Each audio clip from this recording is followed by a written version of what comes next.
Hello and welcome to my channel. Long time no see.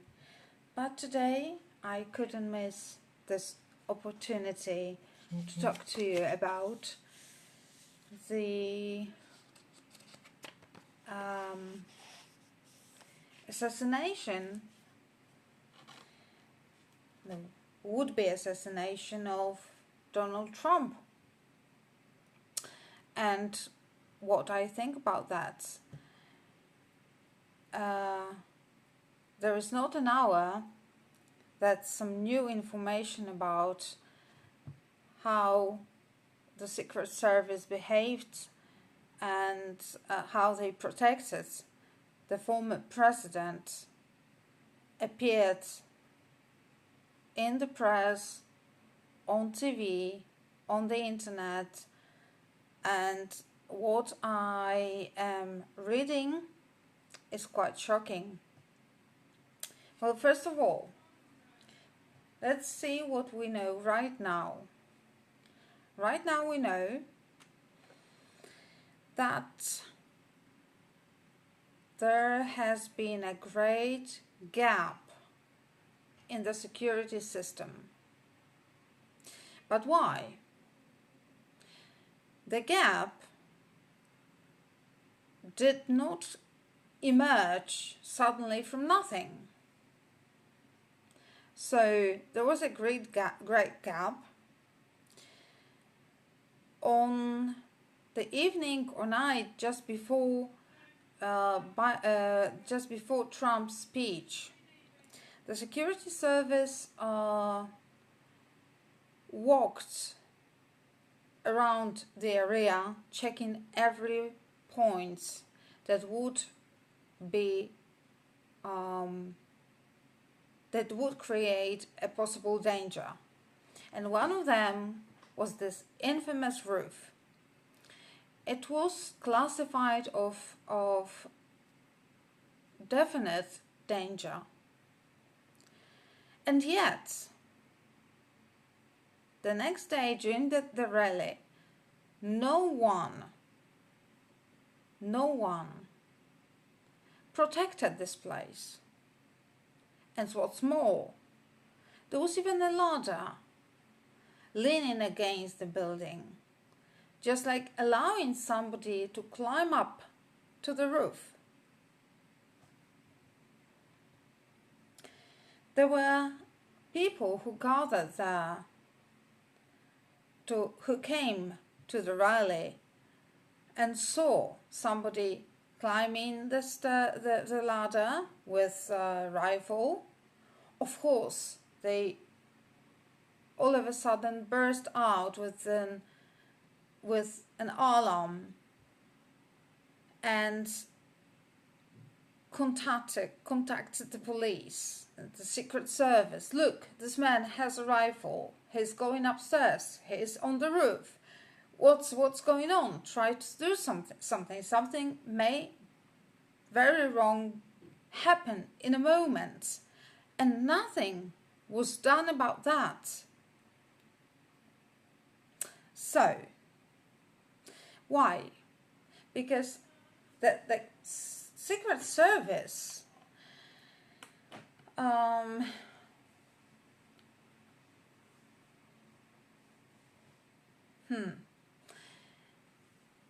screwed it all perfectly. We know about that. But why? The most important question is why?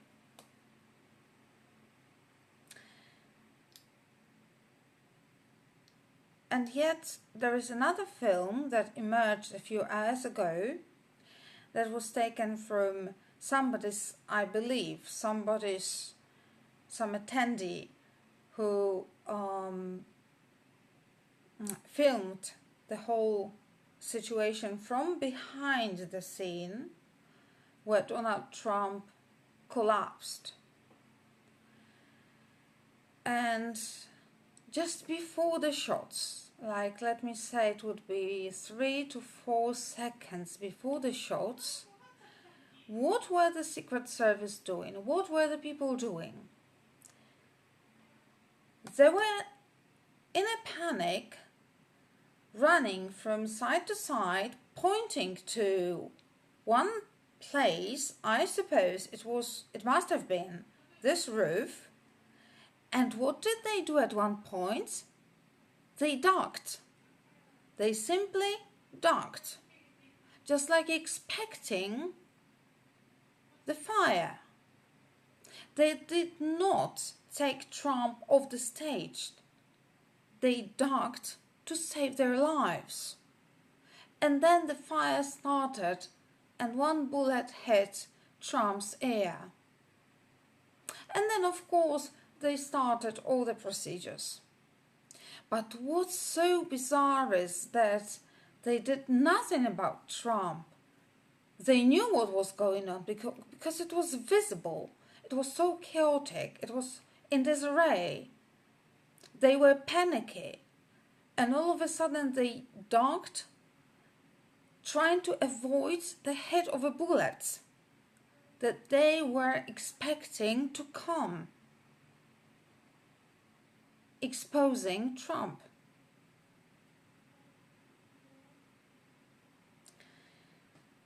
So, is this the real Secret Service's job? To act like that? They exposed Trump to immediate danger.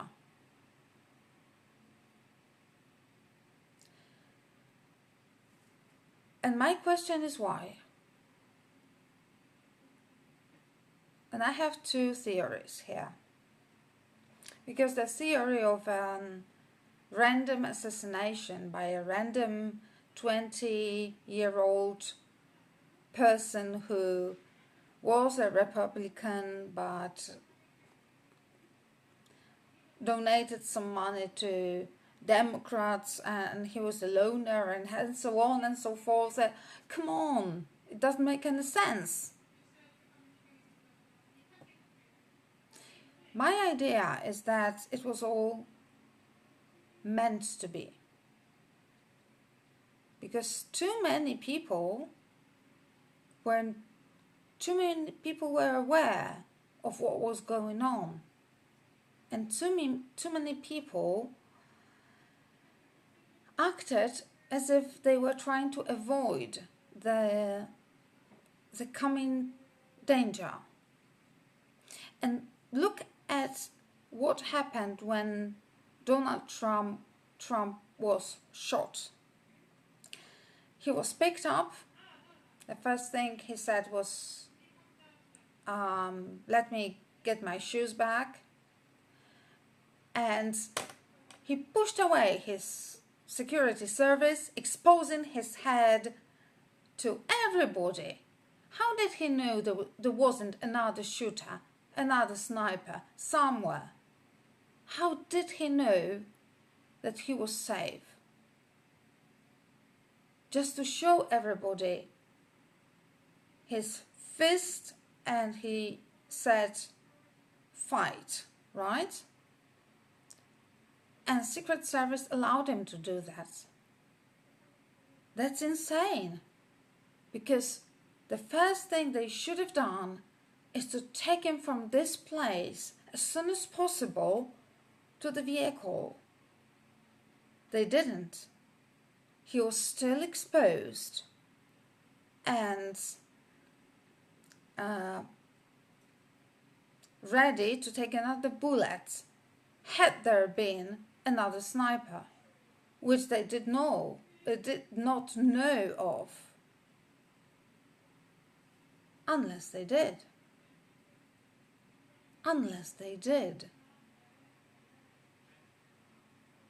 Unless they was all planned. Why do I say that it was planned? Let's see who gains most from this situation. Donald Trump is a person who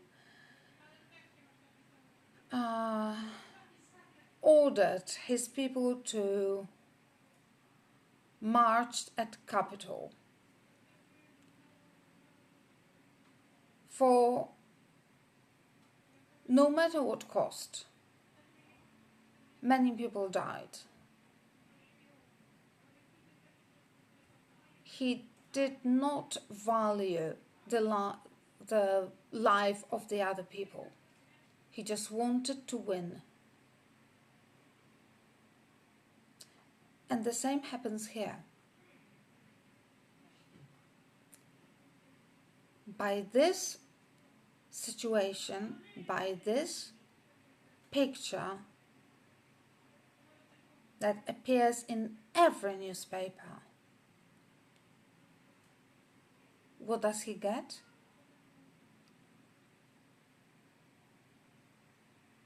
He wins his way to the White House.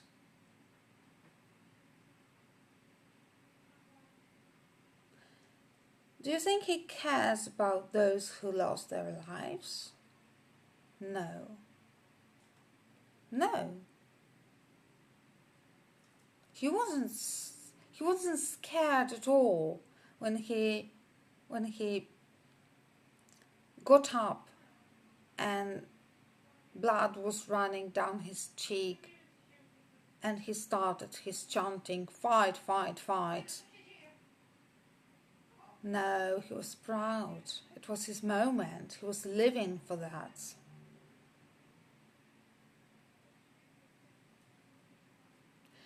That was the moment when he knew he already won.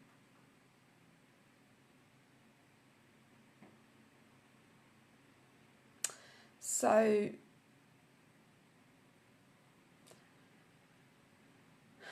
no one will convince me that that was all by mistake. That a Republican would kill a Republican.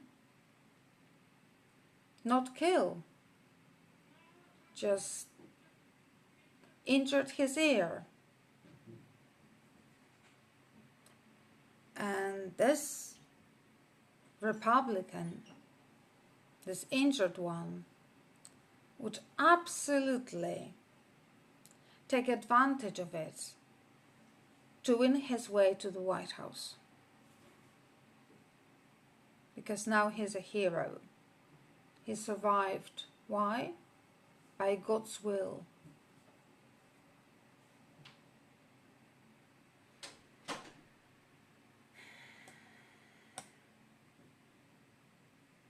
He's such a manipulator. He's gaslighting us all the time.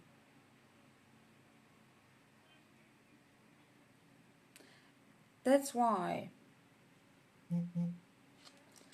I believe that whatever happens, happened for some reason. It wasn't random.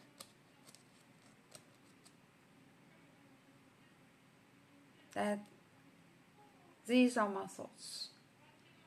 Of course,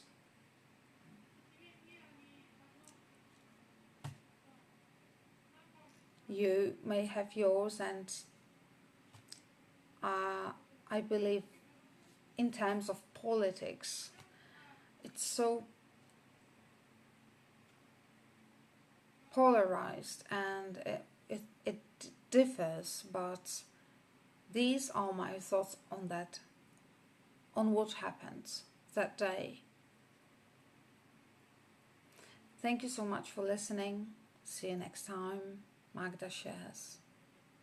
Bye.